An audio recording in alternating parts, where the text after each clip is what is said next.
We have done a thorough review of the comments that come out last week about Tanner Pearson.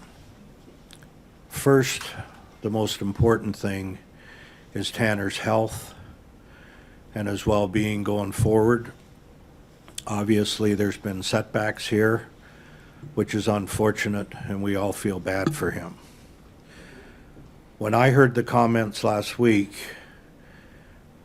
it was comments that I hadn't heard before, and not that I hear everything that goes on around here, but I felt immediately that it had to be looked into.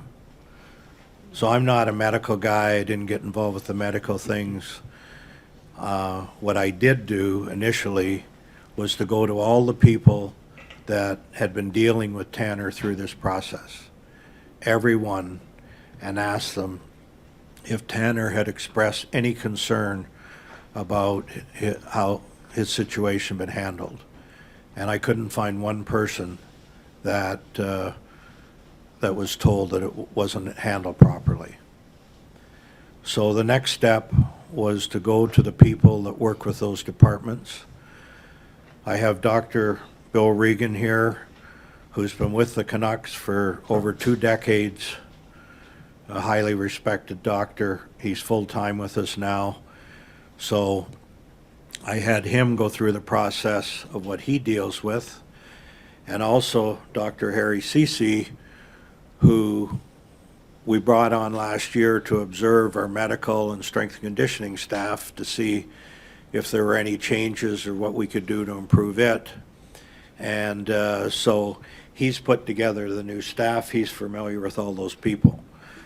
So what I want to do now is to let Dr. Reagan speak to what he has found in the review, and then Harry can speak to what he has observed, and then we'll open it up to questions. Thank you, Jim. Thank you all for coming. I have, in the course of doing this review for Jim and the Vancouver Canucks organization, I provided a timeline for the management of Tanner Pearson and his injury. And after that, I put together a brief synopsis of just the way we do business with the Vancouver Canucks. But I would like to begin first, and if I prepared this report, so I would like to begin first by acknowledging that my top priority and main concern is Tanner Pearson's health and a safe recovery. I also respect his right to privacy and confidentiality. Therefore, any comments from this point are going to be general in nature. So to begin, I watched, like many of you, Hockey Night in Canada on Saturday night. And during the course of the intermission, Kevin Bieksa described how, in his experience, player injuries are managed at the NHL level. So please allow me a couple of minutes to expand on his thoughts. When a player presents with an injury, it's a team physician responsibility, and in this situation mine, to evaluate the player and determine whether conservative care alone will suffice or whether more aggressive management strategies may be required. If in fact outside opinions are required, I will source out contact experts in whatever field that needs to be addressed. These independent experts will often reach out to other colleagues in the field and then present their opinions to the player, the risks and benefits, pros and cons of conservative versus surgical intervention. At this point in time, the player will then make a decision along with his trusted allied and agent, etc., as to whether to proceed or not. After all of this process has been in place, the player or the team physician could ask for yet another opinion, which is granted because it's their prerogative and ours. The next step is if any player undergoes surgery by an outside independent consultant, the player then becomes that consultant's patient, as he is my patient with the team. After the surgery is successfully completed, a third-party independent content expert then is intricately involved with the direct rehabilitation protocols that are inherent with the surgery completed. And at that point, the training staff will implement his wishes, or her wishes. Let us not forget that we as physicians and training staff on all 31 NHL teams meet annually with the NHL management to discuss protocols and changes thereof which may have occurred over the past year. The Vancouver Canucks organization follows these principles. In other words, we are in direct lockstep with the NHL on how players' injuries are managed. This is how the injury to Tanner Pearson was handled. Nevertheless, no matter how excellent a patient's care, including following best practice guidelines, complications do arise. I will tell you that in this case, the surgeons involved in the care of Tanner Pearson have had many years of experience and are internationally known. On a personal note, I'd have any of the surgeons involved in his care operate any one of my family members with no hesitation. Having said that, in Tanner's case, there have been 2 setbacks stalling his recovery. Tanner has been reviewed by 3 outside consultants who have in turn consulted with other trusted colleagues outside of the organization in order to obtain consensus as to how to best move forward with his care in order to ensure the best outcome. Finally, to close, I would like to thank the Canucks organization, and most specifically Patrick Alvin, who is the person to whom I directly report to, and for all his support and concern he has demonstrated regarding medical care of his players. Patrick Alvin has had a lot on his plate this year, as we all know, but every time I call, he picks up the phone and offers any assistance he can for the management of his players. Thank you. I would like to now turn over the microphone to Dr. Cesi to talk about the rehabilitation techniques employed. Thank you, Dr. Bill. When it comes to rehabilitation and return to play, there are many steps to it. So it's not you have an injury and then all of a sudden you're directly back to play. There are many steps involved, whether you are a professional athlete or just a fan watching at home. For example, if you hurt your hand, we're going to start with simple steps such as, is the wound healing? Are we then able to work on range of motion, grip strength, and so forth? So whenever you hear the term return to play, it's not necessarily, oh, an injury is good to go, you are back on the ice. No, there are many steps to follow. Now, I know there have been some comments onto our new medical staff, but to kind of settle this here, it's not a new medical staff completely. We have Dr. Bill, and we have also kept several of our other former staff. Now, the Vancouver Canucks brought me on last season to observe and give my independent review on how the human performance department and also the medical department was functioning. And over the off season, the club has decided to make some changes, and I was brought in to also help find new staff, which I did closely with Patrick as well. I didn't want just people who are good enough. I wanted people who were the best at providing the best care we can give all the players, but also when it comes to strength and conditioning and also sports science, and when it comes to the rehabilitation of all players. So my team has a vast amount of experience, hockey and also various other professional sports. So there's full confidence from myself, from Dr. Bill, management, and also the players. I do speak to the players regularly, and I ask them directly, do you have any questions, concerns, what can be done to make what we are providing you even better? And so far, all the feedback has been great. They are fully confident in what we do and thankful for what we are giving them.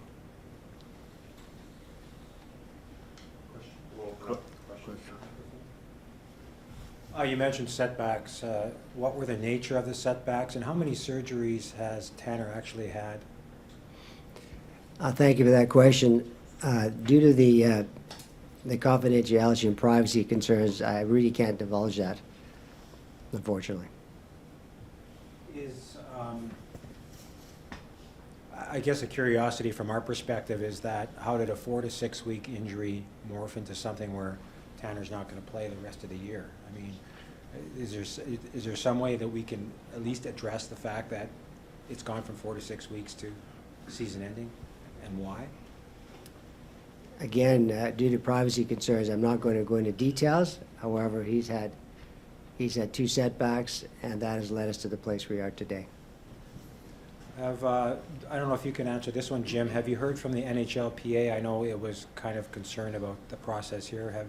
Have they approached you at all, the Players Association, about? Not yet.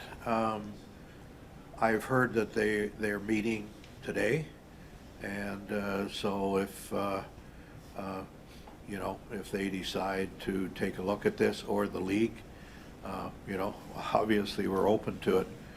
If there was any wrongdoing, we want to get it right going forward, okay? But based on our internally here, you know, we're comfortable with the way things have been handled. But having someone else come in and look at it and getting their opinion would be fine. Dr. Ceci, just to confirm, are you full-time with the organization, or are you in more of a consultant capacity? I'm more of a consultant capacity. So if you're not here daily, take me through the decision-making process. Who's ultimately responsible for the medical department and these decisions? The ultimate decisions are always going to be held with Dr. Bill, as well as any of the specialists who are involved in the care of the actual injury itself. The Human Performance Department of the therapist, and also the strength and conditioning to help rehabilitate the injuries, that is all done through the guidance of the specialists and Dr. Bill overseeing that as well. So we have multiple checkpoints, and also, you know, having group discussions on what is the best way to handle any injury, and also how to help have that player return safely, but at a good pace. Jim and Doctor, I don't think your answer is going to play out well with your season ticket holders and hockey fans. When players get injured, and if it's a season-ending injury, in the past we've heard what it is, if it's a broken hand or a broken leg. This is a very contentious issue. You know, when words like this get out, it can poison the well in the hockey world. Are you concerned that you're going to have players who may not want to come here because of what's going on with this injury?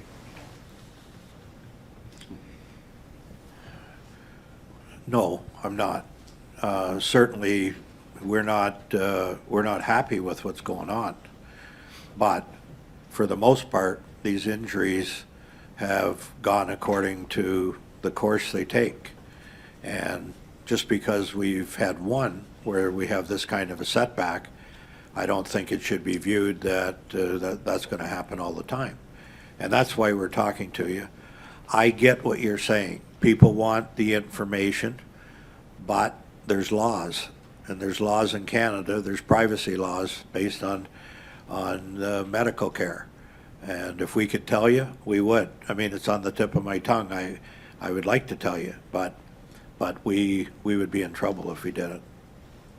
Can somebody speak at least to, sorry, Jim, to at least the prognosis for recovery? I mean, we know he's not going to play the rest of the year, but is he at a stage now with setbacks and procedures where you can forecast that he's going to be okay to play next season? I wouldn't conjecture any answer to that question at this particular time, unfortunately. Complicated for you as well, Jim, because you've got a player who has another year left on his contract, who's also at an age where with the trade deadline coming up, might be of value to some other team as a veteran. And how does that complicate matters for you even from that side of the ledger? Well, we have a lot of complicated matters and related to the cap and things like that, but this is not something we think about now. This is about his health, getting him back to being 100%, if that's possible, and hopefully the right things were done, you know, and if they weren't, that they're changed going forward. So this is not a concern of mine now. There's other things to deal with as far as the cap and things like that, and I don't think that I should be worrying about Tanner at this point other than his health. Just to follow up Jay's question, and Jim, you said that this is just one case, but I know that Brock had a hand procedure and the wound opened up there, and I believe there were some concerns last year from Jason Dickinson's camp about maybe either a misdiagnosis or something along those lines regarding a hand injury there, and now also Thatcher seems to have gone beyond his original timeline that we were told when he first got hurt. Do you worry about kind of a pattern of things that don't necessarily go as originally planned, and that might being a concern to agents and players down the road? No, I don't. I don't. Because in Dickinson's case, there was never any indication of a hand injury. He played through an injury, but it was a long ways from his hand. Okay? And with what Thatcher's dealing with, that happens to a lot of players with the injury he's dealing with, and especially the position he plays. Okay? And we're not going to be in a position to hurry him back. We want him to be 110% when he comes back. And even when that happens, with the injury he deals with and the position he plays with, you know, he's going to have to prepare himself properly for practices and games. So, you know, we always deal with these injuries. As you know, I've been around a long time, and just because there's a timeline set for a player, it doesn't mean they're going to hit that timeline. Just with Thatcher, you know, is there any kind of an update on what we're looking at with him going forward here?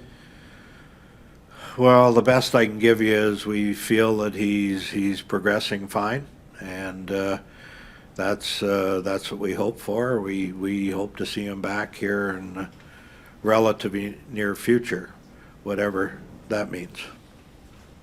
Jim, 2 questions. I want to read you something that was sent by a season ticket holder. And it's a sentiment that I'm hearing more and more from our viewers and from hockey fans in this province who are diehard, who are fully invested in your hockey team. Quote, just so done with the Canucks, not even emotionally engaged, just feel they are not an organization or a well-run organization, zero integrity or sincerity in anything that the organization does. That's from a season ticket holder. Yeah. Your thoughts? Well, I don't agree. And certainly they have the right to their opinion. And, you know, that's unfortunate. Seasons ticket holders are very important to us. Have the utmost respect for them. But I don't agree with that. Okay, I want to ask you a hockey question now. Wait, wait, can we get away hold from on. injury stuff? Okay, wait, okay. Oh, Are we finished with the 2 doctors? And then I'll stay, okay. so you don't have to hurry. You Sure. can, Yeah, no worries. Any- With regards to, I have a question related to the initial topic of the press okay, conference. okay.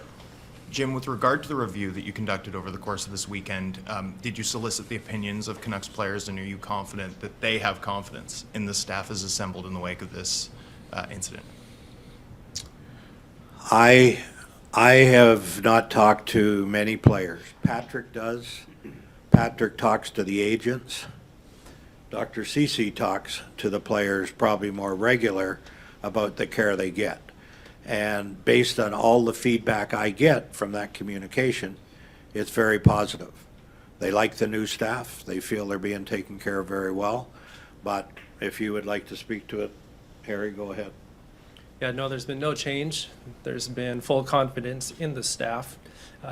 One thing to add is that the whole staff has been vetted, even the previous ones who've stayed behind as well, because I wanted a very special team that provided very special skill sets to try and minimize or fill any gaps that there were from previous seasons. So we actually do work closely with the NHL, even in putting a team together, as far as what their medical standard mandates are for certain staff as well. So no, there's been no loss of confidence. Nothing's changed, even as of last week's comments from one of the players. Yeah. Are there any other medical questions? All right. Okay, thank you, guys. Thank you, guys. Thank you. Okay, thanks.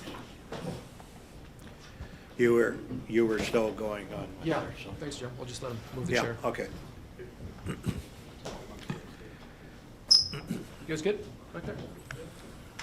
I know in the past when we've chatted with you, it's been a while, you bought into this core, you believed in this core, you re-signed JT Miller to a long-term deal. It seems that no matter who the coach of this hockey team is, be it Travis Green, Bruce Boudreau, or whoever may come in after Bruce, that this core doesn't want to play the structure, the style that you'd like to see that needs to be had to success. Are you recalibrating your thoughts on this core, and is it time now to finally change it all up? Well, I definitely know we have to change it, okay? And, you know, I'm disappointed in the job I've done to this point, okay? Because when I first came here, I talked about getting control of the cap, you know, getting the cap back to where it is, getting rid of some contracts, and we haven't been able to do that. Now, the opportunity hasn't been there, but it's still my job to get it done. Until we do that, we're not going to be able to make the kind of changes that we need to make. There's certainly the changes we need to make to put ourselves in a better position. When there's players out there available, we can go and get them. And so that's been very disappointing for me. The changes we need to make are not with the core players. Changes we need to make are other players on the team, okay? And it could end up being core players. You know, when I came here, I knew it was going to be a big challenge. And I thought, you know, we're going to have to do minor surgery. Well, to answer your question, have I changed my position? Yeah, we have to do major surgery.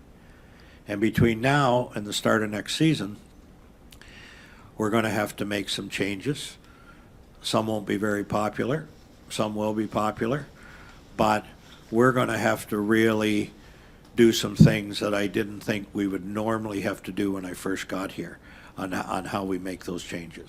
Jim, you've had an ownership group here that, for the most part, for the longest time, spent the max, didn't get results, haven't had playoff revenue for a while. What, in your mind, do they think major surgery looks like? And what do you think major surgery is going to look like? And are they going to be able to taste or have that palatable to them if it means missing the playoffs for years? Yeah, ownership hasn't interfered with any decisions that I've made. You know, I give ownership credit. They give us all the tools possible to do what we need to do without any interference. So there's no issues there, okay? So what it looks like to me is what it's looked like all along. The trades that we make is try to get players 26, 25 years or younger and bring this team together within the next year or two, okay? This was never going to be a quick fix. There's a long game here. But I don't want to sit here and say, you know, preach patience, because I know the frustration of the fans and the media, and everybody wants it done sooner than later, just like I do. But in a cap world, it's not that easy to do. It's not like we've had trades on the table that we've walked away from, okay? These are hard to make. And I'm going to go back to that other question you had about the season's ticket holder. When you're going to when you make the kind of changes that we've made and moved a lot of people out of here and made changes, like there were 32 people since I've come that are now not with the Vancouver Canucks hockey department. And since that, we've added 24 people. So when you have those kind of changes, there's going to be people upset. There's people out there that have friends that have worked here. And there's people that have connections. And so, of course, you're going to have people that feel that way. But I would also say, not disrespecting what you're saying, your season ticket holders, it's what they see on the ice. And they're not seeing a winner. They're not seeing what they think needs to be done, be it a rebuild or acquiring draft picks to have a stronger future. Yeah. They've seen the same old, year after year, thinking we just need to build around the periphery, Yeah. but you've got a core here that hasn't delivered for you. Fair point. Agree with that point. And all the core players aren't going to end up still being here, okay? But we haven't had the opportunity to take those steps. We're halfway through this season, and we're stuck with contracts that we can't move. Until we move those out, or until they expire, it's going to be hard to make those changes. I totally agree with your comment. But if somebody can come and help us, I am more than welcome to bring another person on board, because we are trying to do exactly what your question is. And we will continue to do it. We work on it every day. I just come back from our meetings where we had our development staff, our our amateur staff and our pro scouting staff all together. And we had really good meetings, and we continue to talk. So I don't have a change of philosophy from your question.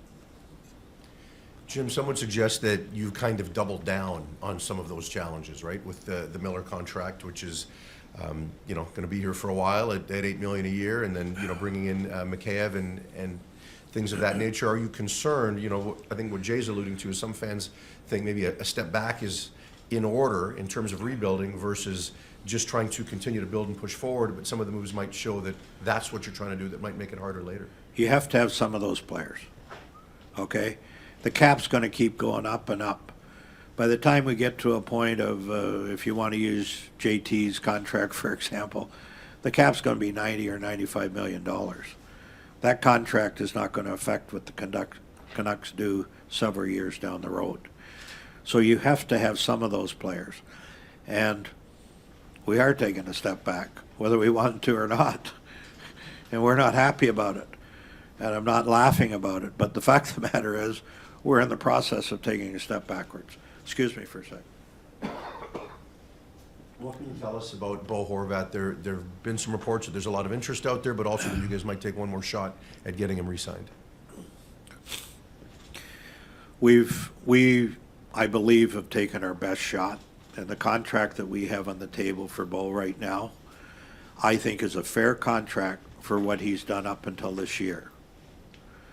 But it's certainly under market value for what he's done this year. So we're in a pickle here, okay? He's had a career year, career run, and he's looking for his money. He deserves it. I don't blame him. But even with what we have on the table for him now, without any changes, which we know whether it's through buyouts or something, there will be changes for next year, we're well over the cap on the projection, okay?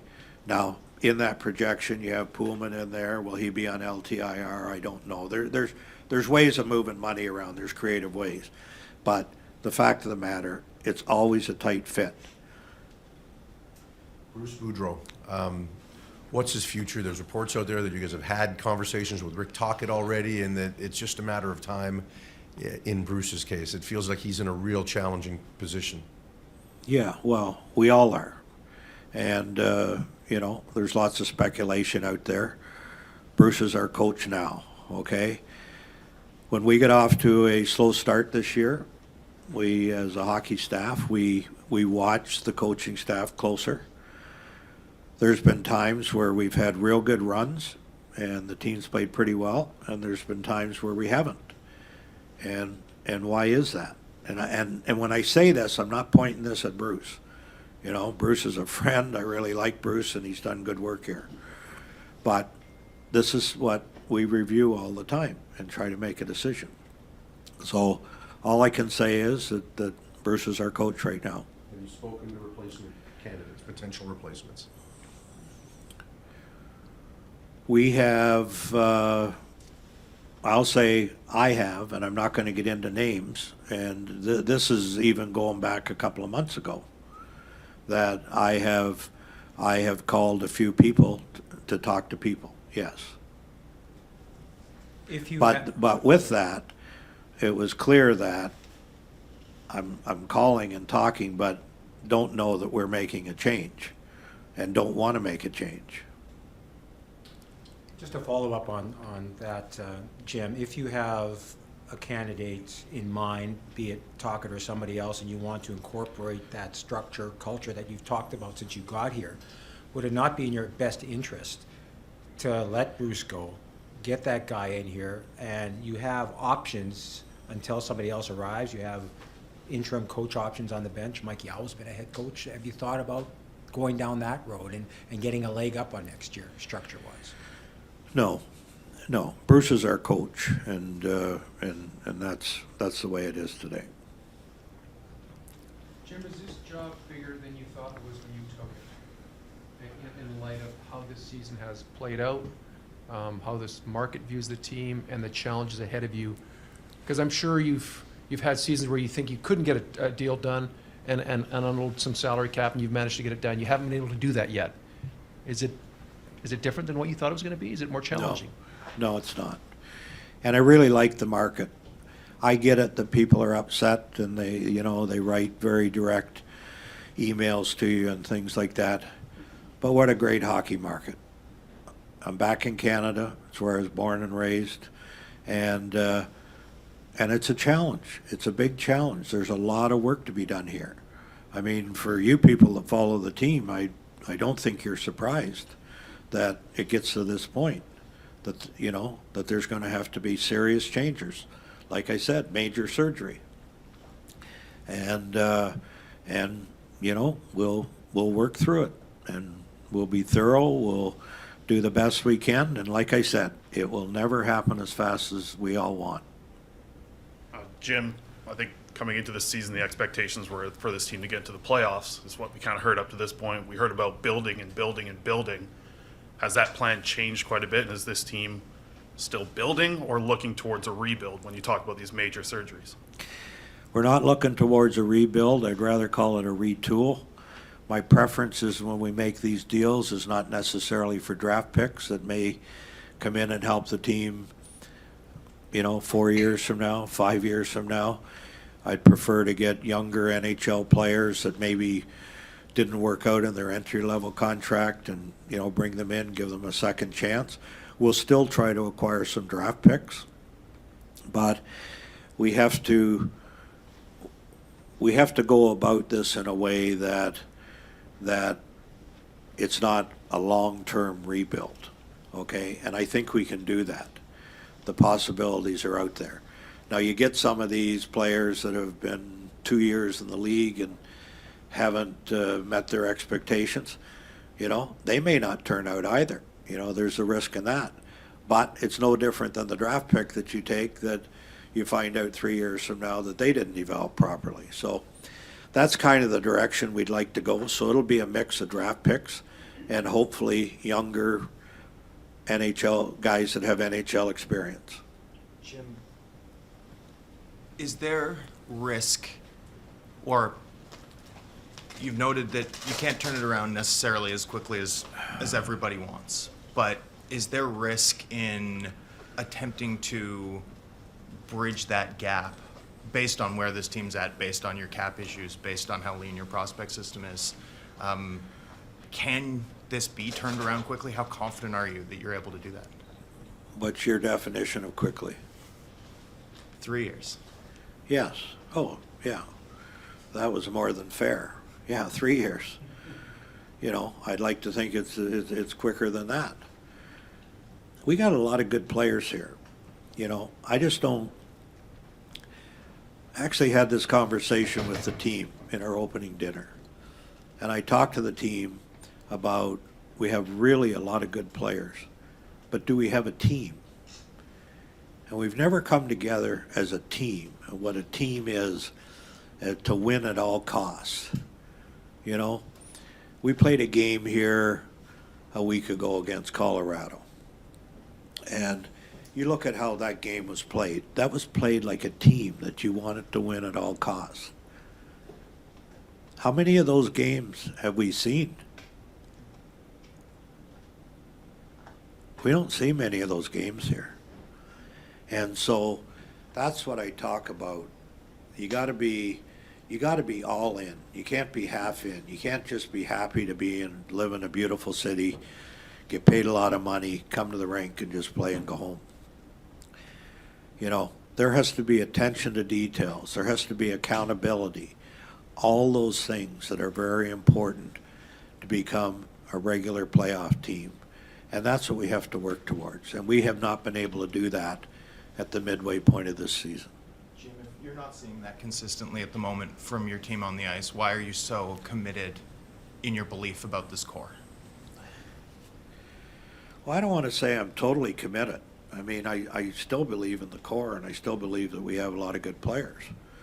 But with that, when I talk about major surgery, there could be core players that have to move out. It may be the only way that we can get significant players back, where you take a core player and you can get a good young center and a good right shot defenseman. It may be the only way to do it. And that's when I talk about, you know, there will be some decisions that are popular and there'll be some that won't. And we may get to that point that we have to do it. Jim, did you talk to Quinn Hughes about the genesis of his comments? And if you did, can you share with us what he said? I didn't. Patrick did. I don't have any problems with his comments. I don't have any problems with anybody's comments. That's the world we live in. Free speech. And this is a player that's very emotional. As a team, we're disappointed. We're losing too many games. And he come off the ice after a game and he was very emotional. I have no problem with what he said. Time for a couple more here, guys. Jim, you talked about the length of time in this rebuild, that it was going to be long, but then when you answered Drance, you said it could be less than 3 years. So are you long for this rebuild? Or do you see yourself at this stage in your career, as accomplished as you are, needing to see this through? Yeah, I am. If I have health issues, then I'm out. Okay, then I can't do it. But I like a challenge, and man, I got a challenge. What's your thought of Andrei Kuzmenko's season, and what are your thoughts on the process going forward with him as he's a pending unrestricted free agent? Well, he's still adjusting to the league. You know, to be successful in this league, you got to play north-south. And when you come over as a European player, they play a different style, and they're going east-west as much as they're going north-south. I think he's making that adjustment. He's a pure goal scorer. He sees the ice well. He loves Vancouver. He loves the Canucks. He wants to be here. We want him to be here. We've started the process just a few days ago on contract extension, and we hope we can keep him. We think he'll just get better and better as he adjusts to the league, and he's still making that adjustment, but he's working really hard at it. Jim, I know you've only been here for 18 months, but in this market, the subject of rebuild, retool is a decade-long argument. You've noted that, you know, this can't necessarily get turned around as quickly as everyone wants it to be, but this market's almost been screaming for the organization to be patient, and the retool has always been sort of the go-to. Is there a reason that this organization is reluctant to take a longer view toward team building? I can't speak for what was done in the past. I'm only speaking for myself. It's my viewpoint that this is the way we should go. Now, when I talk about what we're doing, we're trying to bring younger players in, okay, and help develop these younger players as they're playing. And so some of the changes we make when we get to free agents, we may add an older guy, but it's not like we're going to go out and trade for an older guy, or we're going to give a first-round pick for an older guy. We're going to stick to the plan of keeping our draft picks, trying to add more draft picks, and trying to add younger players and try to bring them together, and hopefully together sooner than your 3-year plan. What do you say to fans who think that you should tank this season and set yourself up for the best possible pick this year? Or do you still believe that maybe a playoff position is a possibility at this stage, given what the standings look like? I thought we were tanking. We're pretty close to the bottom. But I would never, running a team, go and tell the coach or the players, don't play hard for this game. They have a job to do, to come to work every game and try to win that game. You want to ask a question? Yeah, well, but your decisions in terms of organizational moves you're making, how you set up the roster, that's a different story. Yeah, that's what I was going to say. Yeah. Okay. And so as we go into the second half, we can make different decisions as how we go about doing our business. I don't view that as tanking. The players have to play hard. The coach has to coach to win. But we also have to make decisions on where we're going in the future. You know, like one of the decisions that I think is working pretty well is sending some of those guys to Abbotsford. You know, Potts Colson needed to get his confidence. Hoglander needed to work on his turnovers. Almond needed to just get some confidence, you know, from an offensive point of view. And I'm really pleased with what's going on in Abbotsford. Can Demko be part of that decision, keeping him out longer to maybe work towards a better draft pick? I haven't thought about that. We want to make sure he's healthy, okay? But he's going to want to play. He's not here to worry about whether we get a better draft pick, I mean, I'll say the obvious. We want to, we'd all like to get the first pick overall if there's ever a year to get it, okay? But I get your point. And you understand that I answer your question, okay? Yeah, totally. Okay. Last one. There's no hurry. These guys, if you guys want to ask questions, you guys can ask questions. You can offer Pedersen a contract extension this offseason. How much concern is there? I mean, if he's that foundational piece, seeing the drama that's been around this team this year, how much concern do you have that he may not want to be here given all of this? I'm not concerned about that. We have regular communication with him and his agent to make sure he's comfortable with what's going on, and I don't have any concerns. Jim, I think when you look at teams that are able to quickly take a step forward and turn things around sooner rather than later, it involves teams that A, have cap space, and B, also have blue chip prospects that are ready to step into impact roles right away. And I think people, when you look at this organization, would say that this organization doesn't have much cap space, nor are there many blue chip prospects. So given that situation, why are you confident that you can turn this around quickly? Well, it's the most important thing, is to get control of the cap space. So we're at least in the game that we can talk about bringing new players on. So the reason I'm confident is if there's no other way of moving players out in the summer, we will look at buying out some players. And that will start to open up cap space. But a year from now, not next season, the cap's going to go up $4 or $5 million. It's going to start to loosen up, and some players' contracts will expire, or we'll buy them out. So hopefully the players that we think we might buy out are have a good second half, and they can contribute more to us. But there's players that are underperforming that need to be better. Jim, with Brock Besser understanding where goals are scored in the NHL, which is down low, and rather than the hash marks, and he's been scoring of late down low, does that give you pause, or do you look at it from a perspective of if he's playing that well, there's a bigger return for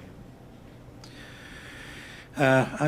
I don't think it's fair that I talk about individual players, that whether I'm going to trade.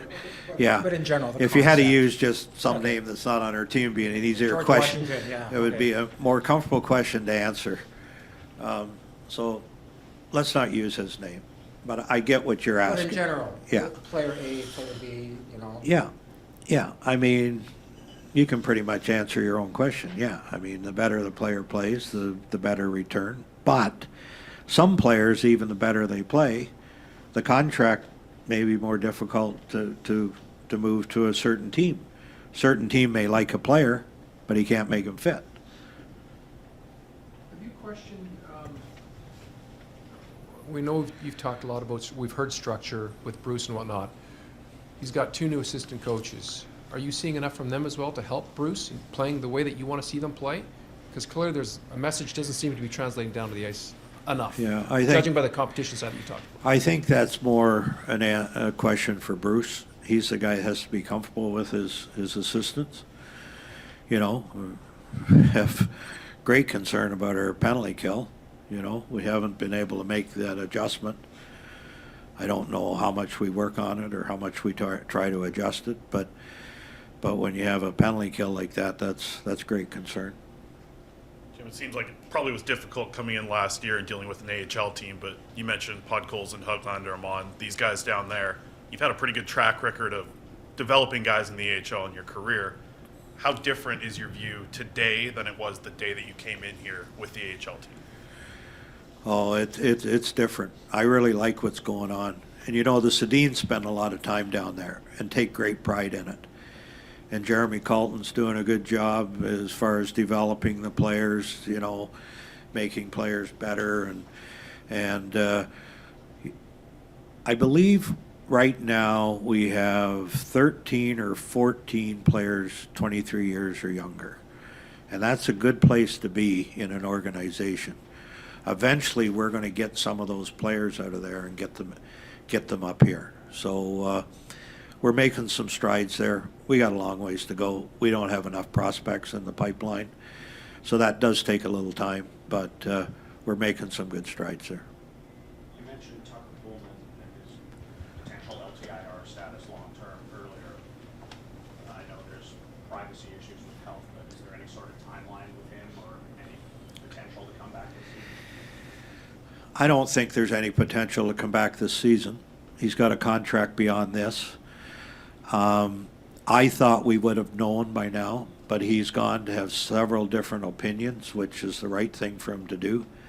Specialists all over the North America. And I would like to think that, this could be brought to a head fairly soon, that we know what his future is. Jim, everyone remembers 2016 and 2017 in Pittsburgh, but I'd imagine a lot of people don't necessarily remember 2015, your first season where the club lost in 5 games in the playoffs, and perhaps things hadn't gone according to plan with it sort of switching halfway through your second year with the Mike Sullivan hire. You brought in a new coach. Do you see any analogies from what you experienced there in your first cycle at the head of the Penguins organization with what you're living through currently, which can't be easy, running this club? Any comparisons? We actually had to make the playoffs the last game of the season that year. I think we finished with 98 points. Yeah, I do, because there were some changes that had to be made, which were a little bit difficult. Once we got over that hump of accepting some of the different things that we had to do, we went on a pretty good run after that. All right, thanks, everyone. Okay, thanks. Thank you. Okay.